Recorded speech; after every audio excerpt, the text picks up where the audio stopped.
እኔ ጆን አውቀዋለሁ በቃ ጓደኛዬ ነው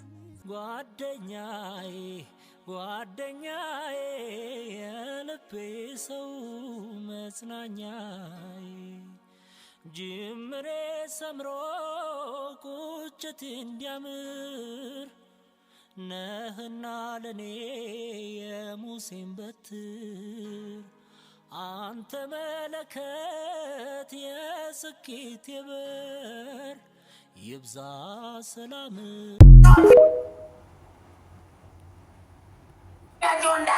outside Ethiopia ጆንዳለሽ outside ወደ ፍርድ ቤት outside አሁን ይሄ ሰው ምንም ፖለቲካ የለም ምንም ሳደብኩ የለም ከትንሹ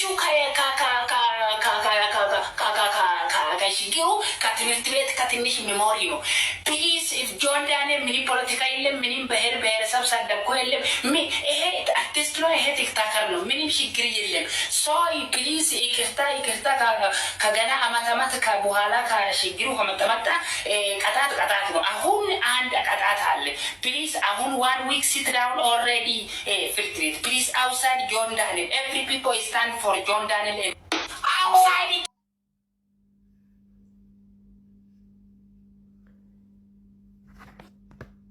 البلاني إثيوبيا 24 مرة قلاني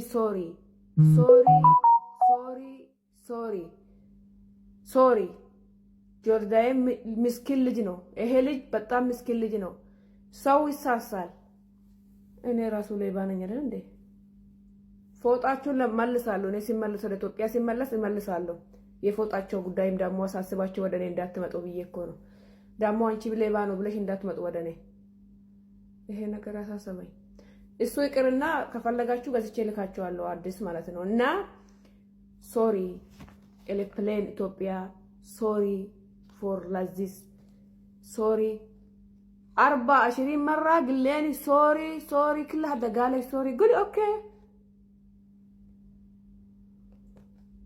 ها ስለዚህ ይሄ ልጅ ምስኪን ስረዳ ምነው እናንተ አውሮፕላኖች ምትጭኑት እዛ ውስጥ ምጨፍሩት እዛ ውስጥ ምዘንጡት ዘርነት ከአሜሪካ ኢትዮጵያ ትፍረስ ኢትዮጵያ ዱቄታም ይያሉ እየሰደቡ ወደ ሀገር ጭነሽ አይደል እንደ ወደ ሀገር ያስገባሹ ጆንዴን ደግሞ ምን አጠፍተው ነው አለድም ካለ ግድ ነው እንዴ እና ይበቃዋል ልቀቁ ልጁ በማርያም በኢትዮጵያ አምላክ ጆርዳንን ልቀቂ ይቅርታን ቢካሽ ትንከትከታለሽ ይቅርታን ቢካሽ ዱቄት ነው የምትሆኚው ይቅርታ ብለንሽ ያላ ሁሉም ቪዲዮ ሰርተናል ይቅርታ ኤክስኩዝ ሚ ሶሪ ፎር 24 مرة قلني ሶሪ የፌደራል ፖሊስ ሰሞኑን ከአዲስ አበባ መቀሌ ለጉዞ ከተዘጋጀ አውሮፕላን የአቪዬሽን አንሰራርን በጣሰ መንገድ ግርግርና ወከባ የፈጠሩ 6 ተጠርጣሪዎች ላይ የሽብር ወንጀል ምርመራ መጀመሩን አስታወቀ። ተጠርጣሪዎቹ ዮሐንስ ዳንኤል በርሄ፣ አማኑኤል መውጫ አብርሃም፣ ናትናኤል ወንድወሰን ሹሜ፣ ኤልያስ ድሪባ በዳኔ፣ ይዲዲያ ነጻነት አበበና ህሌኒ ክንፈ ተክላብ ናቸው። የፌደራል ፖሊስ የወንጀል ምርመራ ቢሮ የምርመራ መዝገብ እንደሚያሳየው እነዚህ ተጠርጣሪዎች ተፈጥሮ በፈጠረው የአየር መዛባት ምክንያት አውሮፕላኑ መብረር አይችልም እየተባሉ አስገድዶ ለማስኬድ የፈጠሩት አምባጓሮ በወንጀል ህጉ ተጠያቂ ያደርጋቸዋል ተብሏል።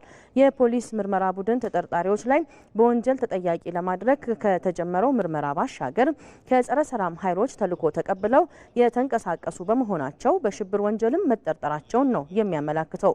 በወቅቱ የአየር መንገዱ ከደህንነት ኃይሎች ጋር በመሆን በትዕግስት ቢማጸናቸውም ድብቅ አጀንዳቸውን እያራመዱ በመሆናቸው አሻፈረን ማለታቸውን በምርመራ መዝገቡ አካቷል። ማህበራዊ ሚዲያ ለበጎ ተግባር መጠቀም ሲገባቸው የሀገር ኩራት የሆነው አየር መንገድን ማንቋሸሻቸው አሳዛኝ ተግባር ስለመሆኑም የፌደራል ፖሊስ ወንጀል ምርመራ ቢሮ ገልጿል።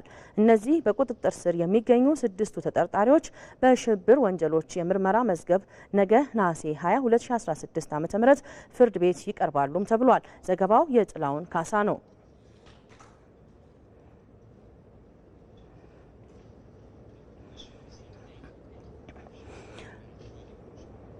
በዚህ ጉዳይ ላይ ተጨማሪ መረጃ ሊሰጡን የአቪዬሽን ባለሙያ የሆኑት ዮናታን መንገድ በቀጥታ መስመራችን ላይ ይገኛሉ። እንግዲህ ሰሞኑን ከአውሮፕላን አንወርድም በማለት ግርግር የፈጠሩ ግለሰቦች ጉዳይ እንግዲህ ከዓለም አቀፉ የአቪዬሽን ሕግ አንጻር እንዴት ይታያል? መልካም እንደምን ዋላችሁ። በጣም አመሰግናለሁ። እንደምታውቁት እንግዲህ ያው ይህ ድርጊት የተፈጸመበት ሁኔታ በጣም አሳዛኝ ነው። ብዙ ሰዎች እስካሁን ድረስ ይህንን ተግባር ከቀረጻ ጋር ያይዘው ነው የሚያያይዙት። ግን ቀረጻ ብቻ አይደለም ይሄ ጉዳይ፣ ላይቭ ስትሪሚንግ ነበር። ያ ማለት ብሮድካስት እየተደረገ ነበር፣ በቀጥታ እየተላለፈ ነበር። ስለዚህ የቀረጻ ድርጊት ነው ተብሎ የሚታሰብ አይደለም። ስለዚህ አንድን ተቋም ወይም ግለሰብ ያለ ፈቃዱ ወይም ደግሞ ሆን ተብሎ የዛን ተቋምና ግለሰብ ስም ለማጠልሸት ባለ ሀሳብ ወይም ድርጊት ቀርጾ በቀጥታ ማስተላለፍ በብሮድካስት ሕጋችንም ሌሎች ደግሞ ከአየር መንገዱ ጋር ደግሞ አያይዘን ስናየው የአቪዬሽን ሴኩሪቲ እጅግ በጣም የሚጻረር ተግባር ነው። በእኔ እውቀት እስካሁን ድረስ አውሮፕላን ውስጥ እነዚህ አንጉሊ ፓሴንጀር የሚባሉ ወይም ስርዓት የሌላቸው መንገደኞች በተለያየ ጊዜ ቀርጸው ያውቃሉ። ነገር ግን እንደዚህ ሰዎች ተከታተሉኝ፣ ድምፅ ሁኑኝ፣ ዓለም አቀፍ ስትሪመሮች ወይም አስተላላፊዎች ጓደኞቼ ናቸው፣ አለቃችሁም እንደዚህ ያሉ የጸጥታ ኃይሎችን እያስፈራሩ የቀረጹበት እንትን አይቼም አላቅም። ስለዚህ የተፈጸመው ወንጀል ድርብና ድርብርብ ነው። በዚህ አግባብ ነው እንግዲህ የኢትዮጵያ መንግስት ጉዳዩን የሚያየው ብዬ ተስፋ አድርጋለሁ። የኢትዮጵያ በቶኪዮ ኮንቬንሽን የሚባል በ1963 ዓ.ም ያለ ስምምነት አለ። ይሄም እንደዚህ አይነት መንገደኞች በሚኖሩበት ጊዜ አየር መንገዶች በራሳቸው ፖሊሲ የሀገራትም እንደዚሁ በውስጥ ሕጋቸው መሰረት እነዚህን መንገደኞች በሕግ የሚቀጡበት አግባብ በደንብ በውል ተቀምጧል። እንግዲህ ኢትዮጵያ ሉዓላዊ ሀገር ናት። የተለያዩ ሕጎቿን ከዚህ ጋር አስማምታ እነዚህም በወንጀል የተጠረጠሩ ዜጎች አስተማሪ ሊሆን በሚችል መንገድ የፍትህ ውሳኔ እንዲያገኙ ታደርጋለች ብዬ አስባለሁ። ጥሩ አቶ ዮናታን፣ እንግዲህ በቀጣይም ተሳፋሪዎች በበረራ ወቅት ሊያከብሯቸው የሚገቧቸው ህጎችስ ምንድን ናቸው? ያው እንደሚታወቀው የአቪዬሽን ደህንነት በጣም ሴንሲቲቭ ነው። በአንድ ጥቂት ስህተት የብዙ ሰዎች ህይወት አደጋ ላይ ሊወድቅበት የሚችልበት ቦታ ነው። ወደ በረራ ማስተናገጃው ከገባንበት ጊዜ ጀምሮ በዛ አካባቢ ያሉት ሰዎች ደህንነት በደንብ ሊጠበቅ የሚገባ በመሆኑ ሁላችንም ለህግ ተገዢ መሆን መቻል አለብን። ከየትኛውም ቦታ በበለጠ የበረራ ደህንነት ሰራተኞች፣ የአየር መንገዱ ሰራተኞች ለእኛው ደህንነት ለሚያደርጉት ትዕዛዝ ወይም ኢንስትራክሽን ታዛዥ መሆን፣ ያንን ኮምፕላይ ማድረግ ይጠበቅብናል።